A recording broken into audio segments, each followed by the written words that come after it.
Hi guys, welcome back to my channel. I hope you're having a great day so far and welcome to today's video, which is going to be my 2023 Beauty Awards. So without further ado, let's get started. So if you have been with me for a while, you will know that I do these beauty awards every year around this time of year, around towards the end of the year, with made up categories that I award myself based on absolutely nothing other than my own personal opinion. I have actually got rid of a category this year. I'm sure no one will notice because I'm sure no one can remember what the categories were, but the odd number was annoying me, and I also felt like two of the categories were essentially the same. So yeah, we've lost a category. We've got 8 categories. Let's get started. The first category is Best Newcomer. And this is one that surprised me, okay? Last year's winner, I have them here. I have last year's awards winners right here. Last year was Haus Labs.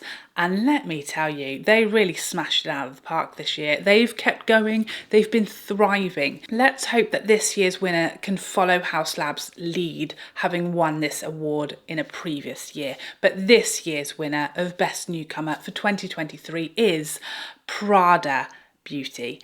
Prada Beauty, who saw it coming? I did not. Their foundation has gone straight into my top 5, top drawer, one of my absolute all-time favourite foundations. I nearly didn't bother trying the brand at all because I was so convinced this is another cash grab. Who needs another designer makeup brand? It's all going to be useless. I'll review it and then I'll never use it again. But no. The foundation is phenomenal. The eyeshadow palette that I went back for after I realized this brand are not messing around is amazing. Beautiful shadows, really nice quality. The lipsticks are a little matte for my liking, but there's no denying it that Prada Beauty have started off hot out of the gates, and I can't wait to see what's next. The next category is the most improved, and we had a few candidates for this one. Last year's winner was Hourglass, which was mainly around how much improvement they made into their offering, their shade range, their inclusivity. This year's winner is RMS. RMS. I feel like this time last year, I don't know if I'd tried anything other than blushes from the brand, and there wasn't really anything that I felt moved to try.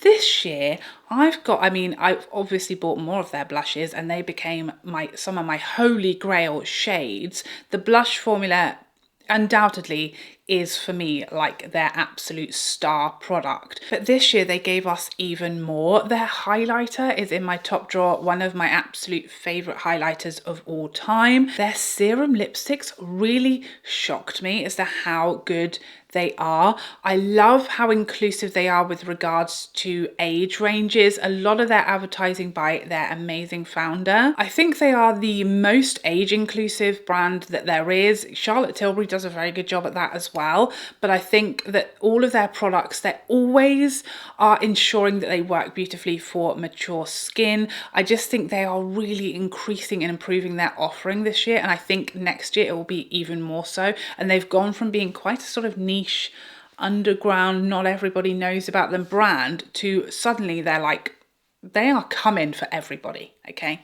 next year, let me tell you, RMS is going to be right up there with my all-time favorite brands. They're coming. They are coming. Next up, let's talk about the collection of the year. Last year's winner was Pat McGrath's holiday collection.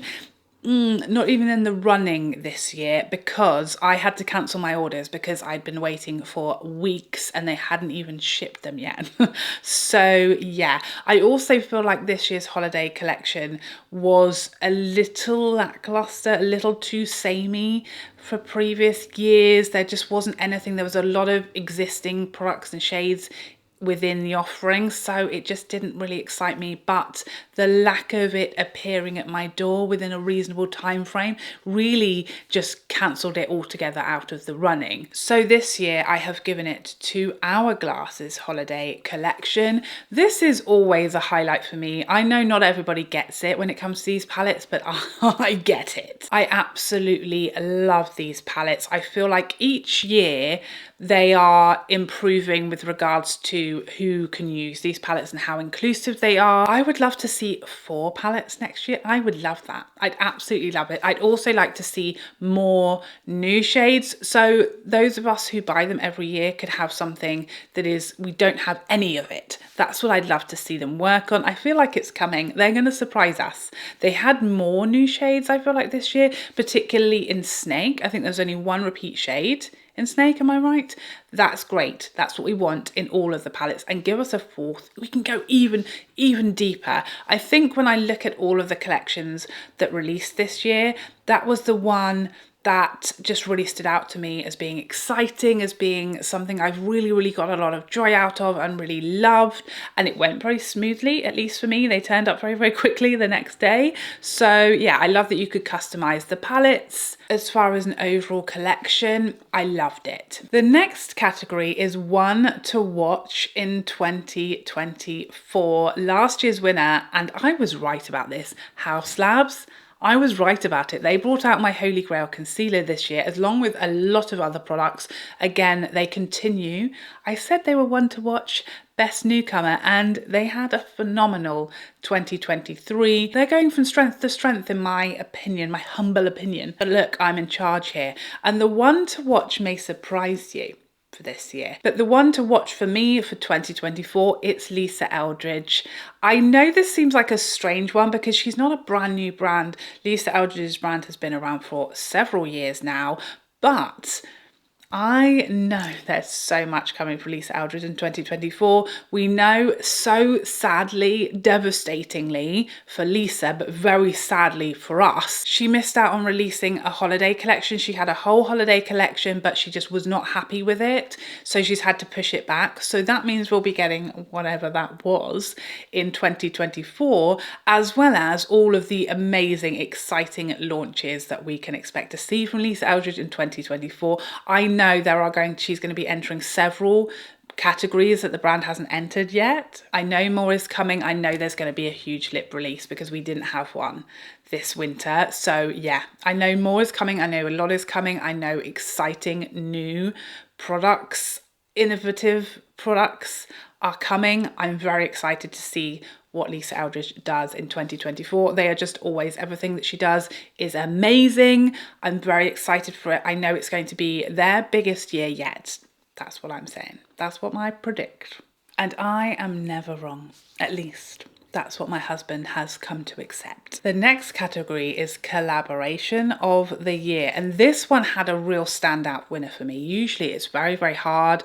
I don't always pick up a lot of collaborations, but there was one immediately when I was working out who my winners were going to be, who the potential runner-up, who was in the running whatsoever. There was one when I immediately was like, no, it's got to be, and it's the Lancôme by the Louvre collaboration. This was just so beautiful and timeless and unique and special to me. Again, I know not everyone will get this, and I know lots of people will have wished that, you know, there was a matte eyeshadow, or that there was this or there was that, but this just really wowed me. This palette especially wowed me. All of the history and the packaging and the imaging and just Lisa Eldridge's magic dust all over this collection. It's so special and unique, and I don't know anyone who's bought that palette who wasn't like wowed by it and had like real sort of wow factor from the formulas in there, but just how it all comes together.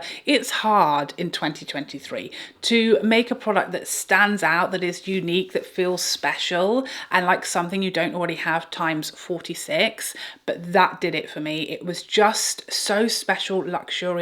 It felt extra special for me because my husband and I, we got engaged in Paris, and the day that we got engaged, we had been to the Louvre, and we have pictures in the Richelieu wing, you know, a few hours before we got engaged. And so am I going to cry? What a loser.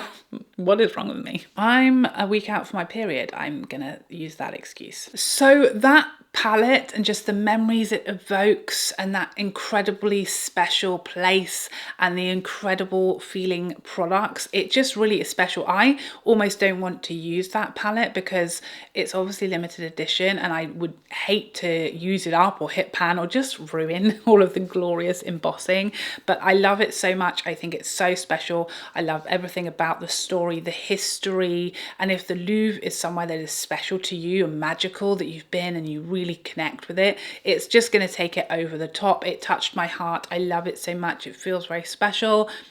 You get it. Collab of the year. Product of the year. Again, I did go back and forth.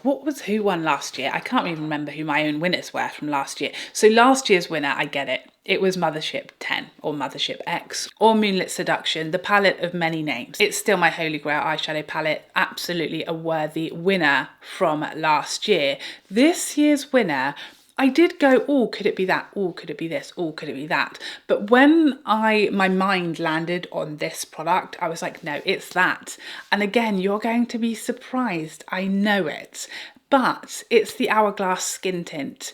Not a very exciting product, I know, but once in a while a product comes along and it might not be in the most exciting category, but it's just absolutely perfect. It's perfect in every way. It's exactly what you want from a product in that category. It's exactly what you are missing, what you needed, what you never could quite find before, and it just really stands out. I've told you guys before, this is my favorite ever like skin tint tinted moisturizer. I love that it's very, very natural and has a very natural coverage, which I feel like so many brands have taken skin tint and tinted moisturizers to like a full coverage, medium coverage level, and I'm just like, well then just call it a foundation. When I say a tinted moisturizer, a skin tint, I want it to actually be that, not a full coverage, medium coverage where I have to do a full face of makeup. This skin tint, it's so pretty on the skin. It's so natural. It has a very light coverage, but it really tones down discoloration and redness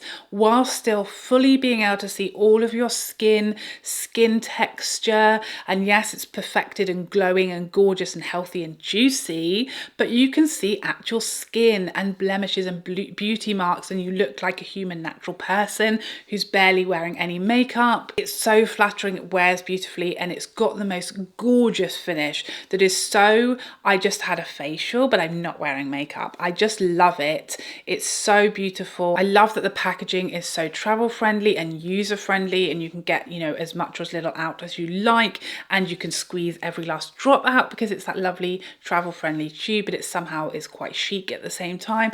I absolutely love it. I think they nailed it.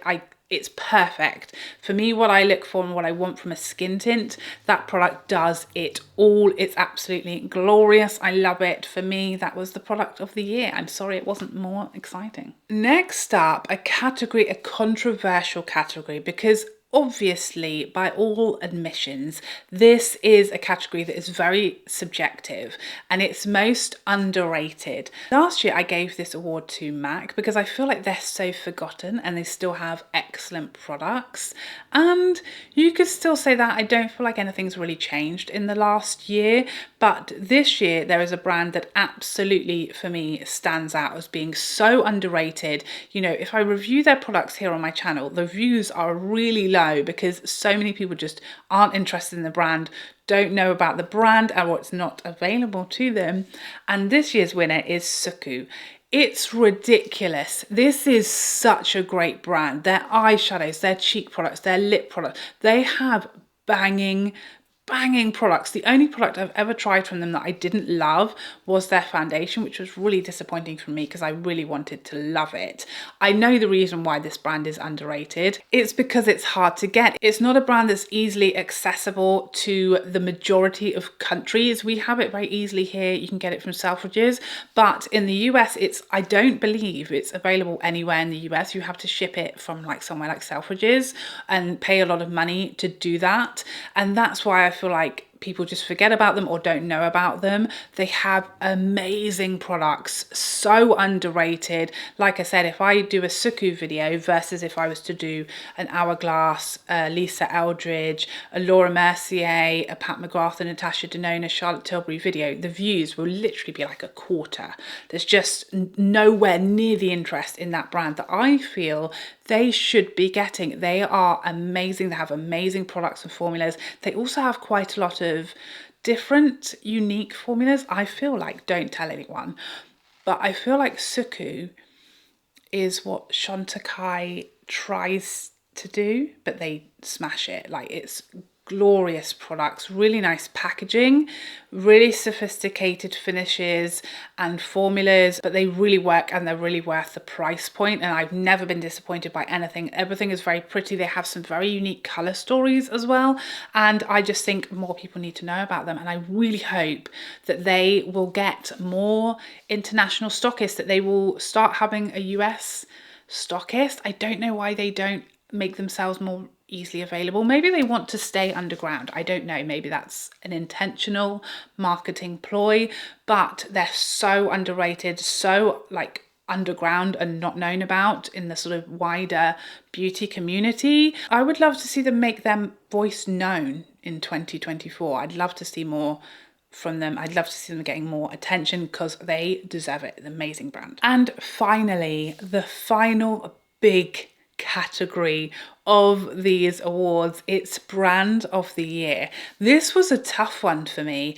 I have given this to Lisa Eldridge for the last 2 years, and I could happily give it to Lisa Eldridge again, but I'm like, no, I'm going to force myself to give it to somebody else because I can't just give this to Lisa every single year for the rest of her life. I could, I definitely could, but I really tried this year to have a new winner in each category, so I'm not going to give it to Lisa Eldridge again. She absolutely could have it and deserve it for the rest of her days. But it's my mission to give it to someone new this year, and I'm going to give it to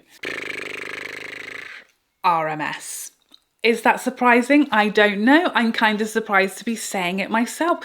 That would just never, I would never have seen this coming at the beginning of the year, but I feel like they are really going in an amazing direction. They have been really exciting me, really tickling my pickle this year. You know how much I love their blushes, but they're still giving us more. They're still giving us new shades that we don't have. They're now giving us highlighter that is universally gorgeous and glorious, and they're really giving us products for more mature skin, which I love. That is so hard to find. They're also giving us glorious new lip products now and innovative formulas that are not the same as everybody else is putting out or that we already have and own, and the quality is fantastic. I love their marketing. I love that they know that mature women who love makeup exist, and they show us and showcase them, and they consider us when making their formulas. All of that for me deserves brand of the year. I absolutely cannot wait to see what RMS are going to do in 2024. I have high hopes. I have very high expectations. I can't wait. But there you have it. Those are my 2023 beauty awards. Please let me know what your thoughts are. Did you expect the results to be as they were, or did you have someone different? Who did you think was going to win each of these categories? Please let me know your winners in the comment section down below. Who is your brand of the year? What was your product of the year? Let me know in the comment section down below. But I hope you enjoyed this video, and I would love to see you in the next one. Otherwise, take care for now. Bye bye bye bye bye.